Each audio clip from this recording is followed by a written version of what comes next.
अस्सलामुअलैकुम वीवर्स, आज हम आपको बताने जा रहे हैं सर्बैक्स टी के बारे में। सर्बैक्स टी के अंदर B1 मौजूद है, B2 मौजूद है, B6 मौजूद है और B12 मौजूद है। ये पट्ठों की ताकत के लिए बेहतरीन मेडिसिन है। इसके साथ साथ इसके अंदर कैल्शियम कार्बोनेट और विटामिन सी भी मौजूद है, जो आपकी हड्डियों की आहिस्ता आहिस्ता ताकत बढ़ाकर हड्डियों में भुरभुरापन जो है उसे ख़त्म करती है और आपके मसाइल जो वीकनेस के हैं हमेशा के लिए ख़त्म कर देती है।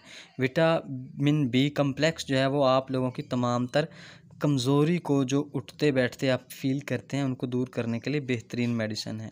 वो लोग जो अपने आप को थका थका महसूस करते हैं, जिसम में सुस्ती और बेजारी सी महसूस होती है, उनके लिए ये मेडिसिन बहुत ही बेहतरीन है। सर्बैक्स टी ख़वातीन के लिए अहम जूज़ है, जो कि ख़वातीन को एज ए सप्लीमेंट इस्तेमाल कराया जाता है। वो ख़वातीन जो सर्बैक्स टी इस्तेमाल कर चुकी हैं या कर रही हैं वो इस वीडियो को ज़रूर देखें।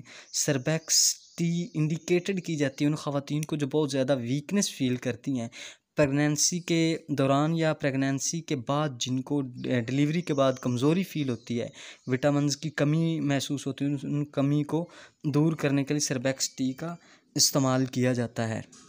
वो ख़वातीन जिनका ब्लड प्रेशर लो रहता है, कम हो जाता है या उन्हें चक्कर आते हैं, वो ख़वातीन इस मेडिसन को यूज़ करें, भरपूर फ़ायदा उठा सकते हैं यूज़ करके। सर्बैक्स टी जो है इसकी एक डोज़ या एक टैब रोज़ाना आपने यूज़ करनी है। सर्बैक्स टी के अंदर 30 गोलियाँ होती हैं। ये 1 महीने की खुराक है, 1 माह का कोर्स है। आप 30 दिन खाकर आप बहुत से फ़ायदे हासिल कर सकते हैं। आपको किसी और मेडिसिन यूज़ करने की ज़रूरत नहीं है। वो ख़वातीन जो ख़वातीन वीकनेस महसूस करती हैं, सर्बैक्स टी को ज़रूर इस्तेमाल करें। सर्बैक्स टी जिल्द की रंगत को निखारने के लिए भी बहुत सूदमंद है। सर्बैक्स टी के इस्तेमाल से जिल्द की रंगत में निखार पैदा हो जाता है और चेहरे की रौनक दोबाला हो जाती है। आज के लिए इतना ही काफ़ी, मज़ीद मिलते हैं अगली वीडियो में। तब तक अल्लाह हाफिज़।